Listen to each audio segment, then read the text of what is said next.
2024 में बीजेपी को चुनौती देने के लिए जो इंडिया गठबंधन बना था वो बिखरता हुआ दिखाई दे रहा है, क्योंकि बिहार का घटनाक्रम तो यही बता रहा है। पहले पश्चिम बंगाल में ममता बनर्जी ने एकला चलो का नारा दिया, अब बिहार में नीतीश कुमार पाला बदलते हुए दिखाई दे रहे हैं। वैसे ये नीतीश कुमार ही थे जिन्होंने इंडिया गठबंधन को एकजुट किया था, लेकिन समय का पहिया ऐसा पलटा कि सब कुछ पलट गया। अब एक उम्मीद यूपी में बची है, जहां अखिलेश यादव सीट बंटवारे के जरिए गठबंधन को बचाने की कोशिश में जुटे हैं।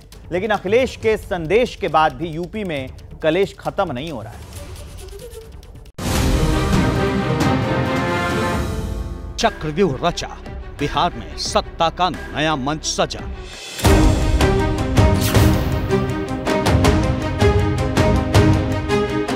राजनीति में कोई दरवाजा परमानेंट बंद नहीं होता है, आवश्यकतानुसार दरवाजा खुलता रहता है और बंद होता रहता है। 24 की लाइन तय, इंडिया को किस बात का भय?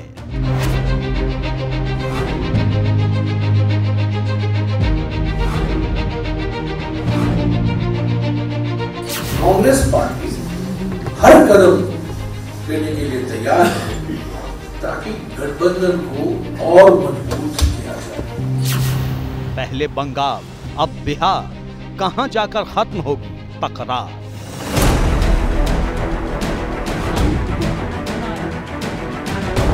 कांग्रेस पार्टी के गैर जिम्मेदाराना और अड़ियल रवैये ने इसको तार तार कर दिया।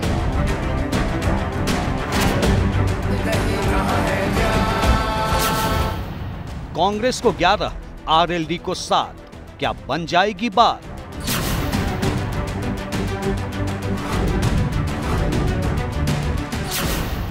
साइकिल ने चली चाल, यूपी कांग्रेस हो गई लाल। बहुत ही सौहार्दपूर्ण वातावरण में बात चल रही है और इसका परिणाम बहुत अच्छा आएगा। 2024 का जो परिणाम आएगा वो भी बहुत ही अप्रत्याशित और बहुत मजबूत होगा।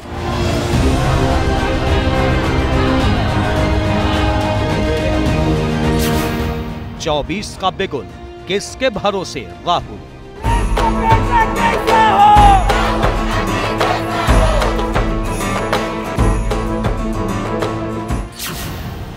अखिलेश का संदेश, यूपी में फिर भी क्लेश।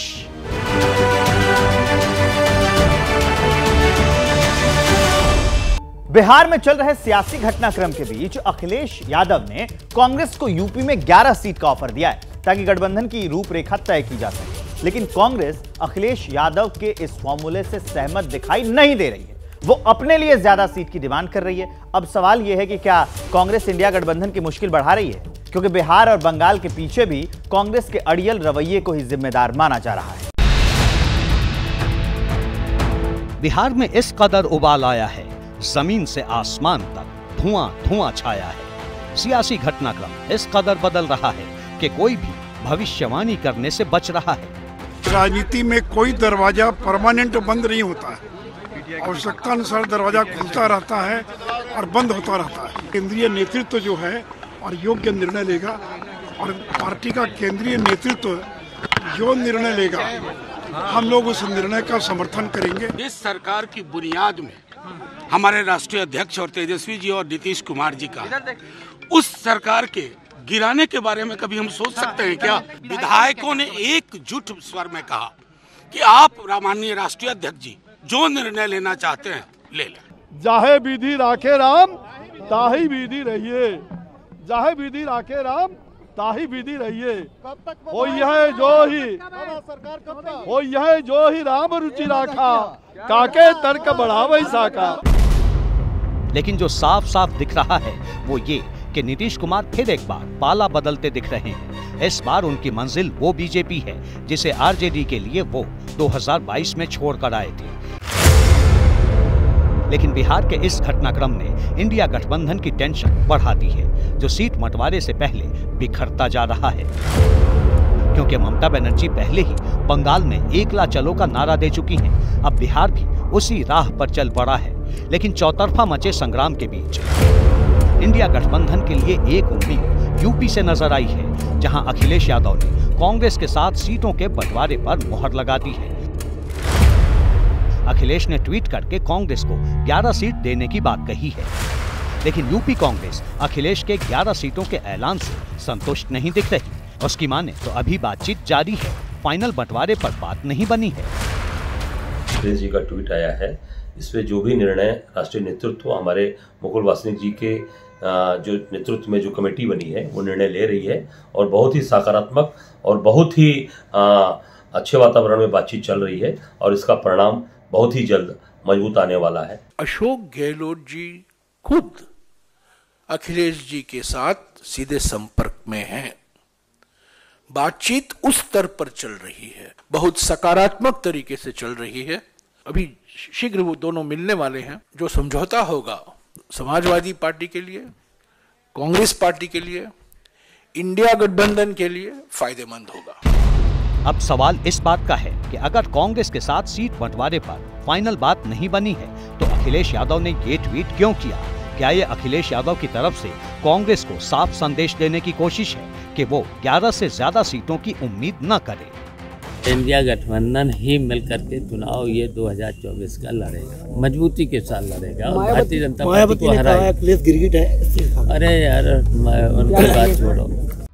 एक सवाल इस बात का भी है कि कांग्रेस जानबूझकर समाजवादी पार्टी पर प्रेशर बनाने की कोशिश कर रही है ताकि ज्यादा सीटें मिल सके, क्योंकि कांग्रेस पर अब आरोप लगने लगे हैं कि उसी के अड़ियल रवैये की वजह से इंडिया गठबंधन टूट रहा है। इंडिया गठबंधन टूट के कगार पर है।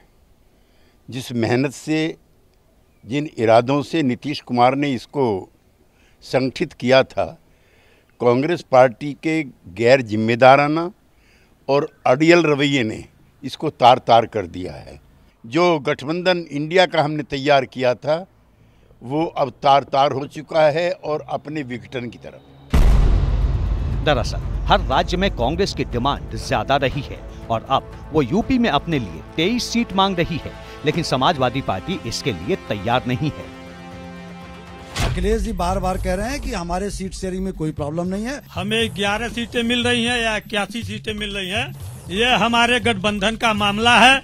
हम लोगों ने तय कर लिया है, बहुत जोरदारी से उत्तर प्रदेश के अंदर गठबंधन चुनाव लड़ेगी। सीट शेयरिंग हमारा आपसी मामला है, हम 11 पे लड़े या 81 पे लड़े, हम लोगों के बीच में कोई मतभेद नहीं। जानकारों की माने तो कांग्रेस को ज्यादा सीटें देने का फायदा कम, नुकसान ज्यादा है। ये गलती अखिलेश यादव 2017 के विधानसभा चुनाव में कर चुके हैं, जब कांग्रेस को उन्होंने 100 सीटें दी थी। कांग्रेस मुश्किल से तब 7 सीट ही जीत पाई थी। 2017 में यूपी के 2 लड़के आए तो 7 पे पहुंचा दिए, और 22 में आए तो लड़की हूं लड़ सकती हूं, डिम्पल जी आई तो 2 पे पहुंचा दी। अब मुझे लगता है कि लोकसभा में 0 रहेगा, उसके अलावा कुछ बचेगा नहीं। इंडिया गठबंधन है कहां? उत्तर प्रदेश में है नहीं, बिहार में है नहीं, बंगाल से भगा दिया गया, पंजाब में है नहीं, दिल्ली में है नहीं, हिमाचल में है नहीं, जम्मू कश्मीर में है नहीं, तो दक्षिण में कितना सीट मिलेगा आप प्रधानमंत्री बन जाएंगे? दरअसल यूपी में कांग्रेस का जनाधार तेजी से गिर रहा है। 2019 के लोकसभा चुनाव में वो बमुश्किल 1 सीट जीत पाई थी, जबकि 3 सीटें ऐसी थी जहां वो दूसरे नंबर पर थी। इस लिहाज से 11 सीटें भी ज्यादा लगती हैं, क्योंकि जिस अमेठी को कांग्रेस अपना अभेद्य किला मानती थी वो उसे 2019 में गंवा चुकी है। उसके पास कहने के लिए रायबरेली सीट बची है, जो आगे बची रहेगी या नहीं ये भी कहना मुश्किल है। बल्कि चर्चा तो ये तक हो रही है कि 2024 में सोनिया गांधी तेलंगाना से चुनाव लड़ सकती है। ये बात कांग्रेस जानती है कि यूपी में उसका ग्राफ तेजी से गिर रहा है। वो अकेले लड़ी तो ज्यादा कमाल नहीं कर पाएगी। 2019 में वो 1 ही सीट पर जीत पाई थी, इसके बाद भी उसे अपने लिए 11 सीट कम लग रही है। दूसरी तरफ अखिलेश यादव भी जानते हैं कि कांग्रेस को ज्यादा सीट देना अपना ही नुकसान का सौदा है। 2017 में वो इसका खामियाजा भुगत चुके हैं। ऐसे में सवाल बड़ा है कि गठबंधन का मकसद बीजेपी को हराना है या ज्यादा सीट पर चुनाव लड़कर अपना ही नुकसान कराना है।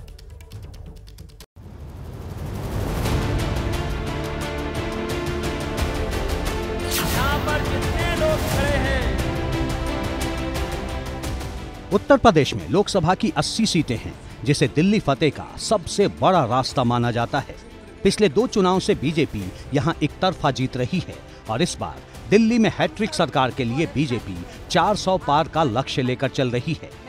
भारतीय जनता पार्टी जनता के हितों के लिए जो भी हो सकता है वो 24 घंटे 7 दिन पूरे साल बिना थके बिना हारे बात काम करती है। हम लोग तय किया ना 400 पार एनडीए सरकार।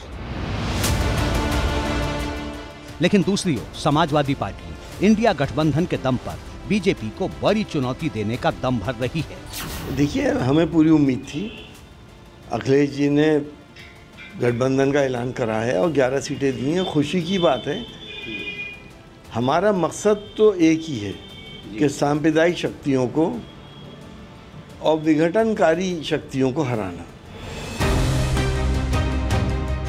यूपी में बीजेपी को घेरने के लिए समाजवादी पार्टी ने जो रूपरेखा बनाई है उसके मुताबिक 61 सीटों पर समाजवादी पार्टी, 11 सीटों पर कांग्रेस, 7 सीटों पर आरएलडी और 1 सीट पर आजाद समाज पार्टी चुनाव लड़ सकती है।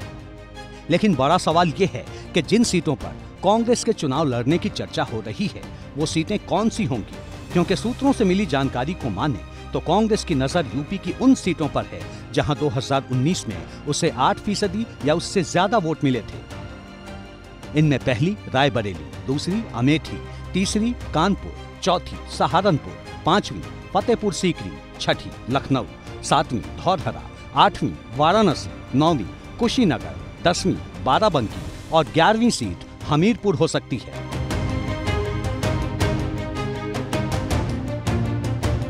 इसके अलावा कांग्रेस उन्नाव, अकबरपुर, सीतापुर, मिर्जापुर, प्रतापगढ़, संत कबीर नगर, बस्ती और खीरी पर भी दावा करने में लगी है।